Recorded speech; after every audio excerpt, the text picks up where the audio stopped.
Greetings, children! Captain Disillusion here. We have done it! We've cracked teleportation!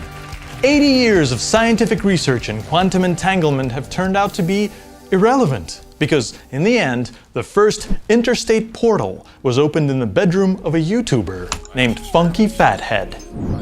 He achieved this by playing just the right combination of audio tones of different frequencies through a Bluetooth speaker until a mysterious glowing window leading directly into Sedona, Arizona formed above it. It is a well-known vortex phenomenon.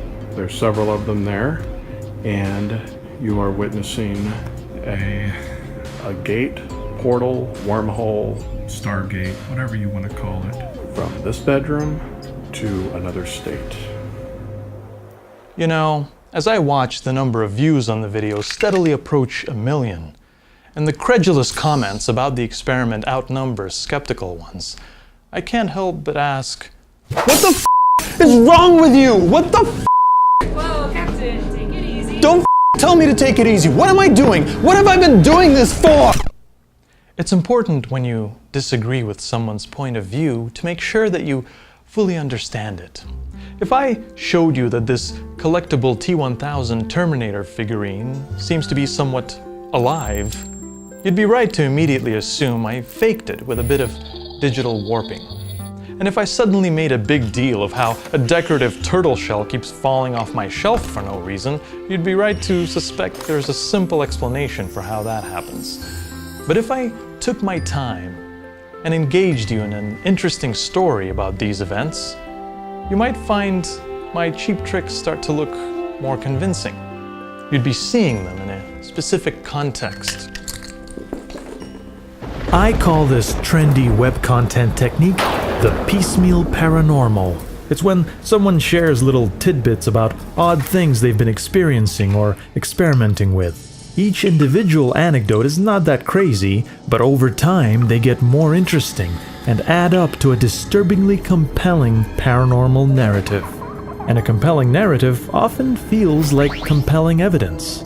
BuzzFeed contributing cartoonist Adam Ellis understood this well enough to break out of the painful mediocrity of his webcomic by starting a long Twitter thread about Dear David, a ghost of a little kid with a bashed-in head who makes appearances in Adam's apartment.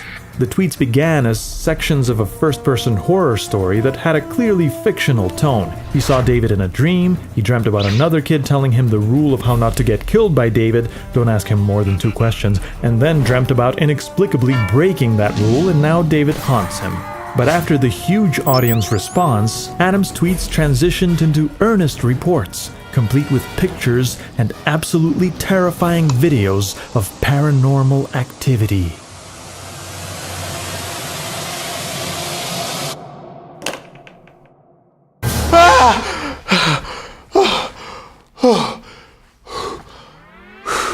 Faceless Russian YouTuber known as Karney also understood this when he achieved viral success with an early video on his pseudoscience channel, How to Make.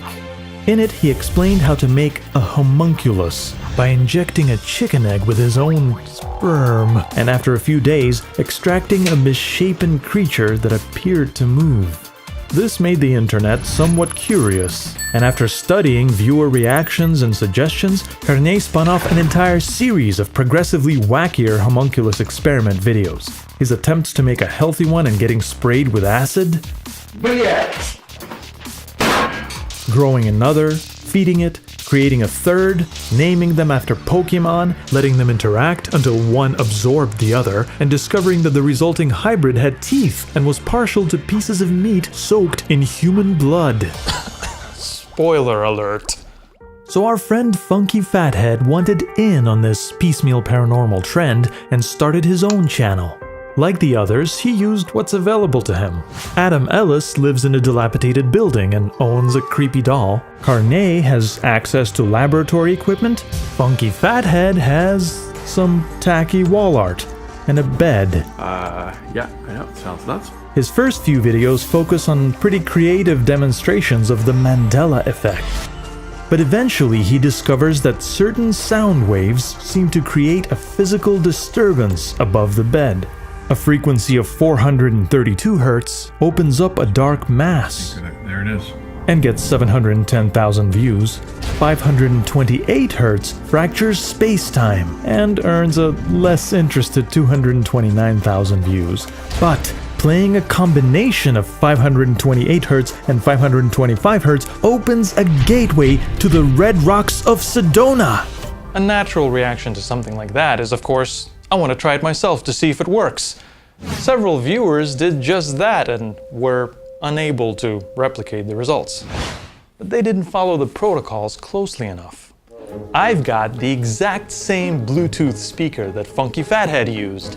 I've also got my own creepy girl painting, tacky wall art, white bed sheets with gray pillows, and the same Zanalski tone generator ready to go. So let's do this. Roll sound. Roll camera. And action. So a linear light aperture appears to be forming. It's becoming semicircular in nature. I'm starting to see some features in the center. I think it's custard encased in a pie. Whoa! I may have missed some small detail. Oh, right. Everything on Funky Fathead's channel revolves around the idea that his bedroom contains some sort of trans-dimensional pocket. The anomalies happen in it, but not outside. So don't bother trying to replicate them. For all we know, they might be unique. It's just a strange thing that's happening to me right now, so... This is a staple of piecemeal paranormal accounts. There's always some special condition making their claims impossible to verify.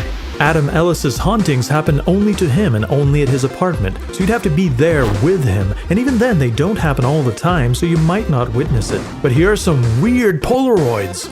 Carnet claims his homunculus can be made by anyone, but also shows it takes countless attempts and doesn't always work. The eggs have to be from a small farm and a bunch of other special requirements. And when commenters challenge the validity of his science, he answers with all kinds of evasive explanations involving alchemy.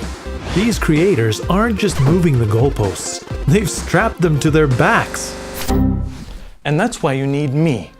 I don't know things or talk to people, I stare at videos. The frames making up those videos, the pixels making up the frames making up those videos, and the metadata hidden behind the pixels making up the frames making up those videos until I notice something. Like the fact that only one video on the channel has a frame rate of 29.97, the standard for American camcorders. And it happens to be the one upload that doesn't show anything paranormal. It's just a vlog update. The rest of the videos, even though they seem to have been shot with the same camera, are at an even 30 frames per second, which 29.97 often gets rounded up to by prosumer video editing software. Does that automatically mean visual effects were used?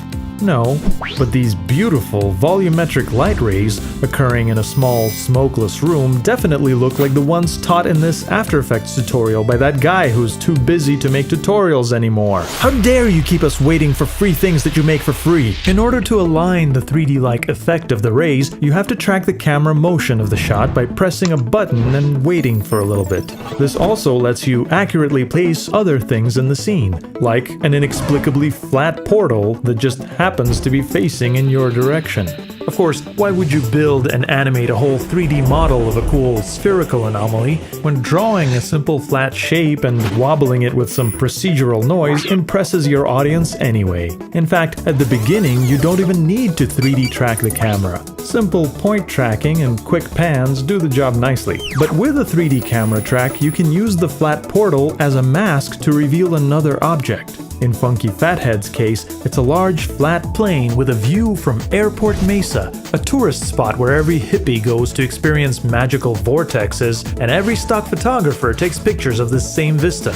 Except this isn't a still picture. We can see the tree branches moving in the wind. That means it's a static video of the view, which, if he didn't film it himself, narrows the stock choices substantially. And maybe, if we build a composite of the view, we can all pull together and find the exact piece of stock footage he used. Or maybe it was this live webcam. Hey, let's talk about this lamp. Before the portal appears, the light from the lamp overexposes the wall. Once the portal is in the shot, the camera supposedly auto-adjusts exposure and the background gets darker. But it wouldn't really look like that. Reducing exposure doesn't dim everything together like the brightness knob on a TV. It makes the camera less sensitive to light. So darker parts go way darker, while bright parts get less bright, revealing more highlight detail.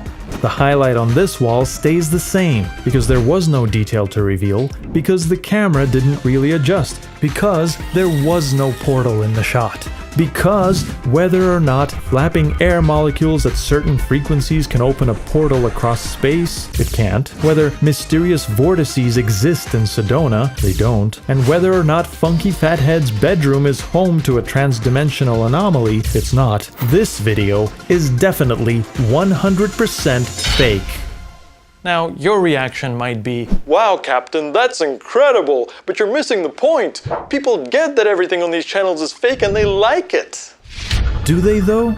I tried to tally some comments from each of these 3 piecemeal paranormal purveyors to see if viewers who definitely think the content is fake outnumber those who definitely think it's plausible. But I got bored and threw my computer out the window. On the homunculus video at least, it was exactly half and half between believers and skeptics. And maybe that's the goal, to create ambiguity. On one hand, Carnet's videos are subtly funny and just preposterous enough that maybe they're brilliant satire. On the other hand, Adam Ellis just straight up says that everything he reports about his Dear David ghost is completely true. It cannot possibly be true, but he can write that, and it doesn't seem to matter. If I secretly installed cameras in his apartment and offered the world definitive proof that he's making it up, if I procured raw footage of the homunculus videos before any warping was added and showed them side by side, if I deconstructed the rest of the visual effects on Funky Fathead's channel, each of them would just shrug and say, "Dude, of course it's not real. I was doing art. Don't you know? It's a cool new ironic form of social media infotainment, letting a little bit of fear-based fiction bleed into reality for fun and profit." But I don't think it's cool. In art or health or politics, in any aspect of life, this blurred line is how you get confusion and mistrust. And $22 million fruitless Pentagon UFO threat research programs, it's how you get 2017. Do you really want another 2017? So keep that line sharp. Enjoy or hate or argue with friends over things you know for sure are entertainment. But keep a cool, critical eye on what's real and true and important in everyday life.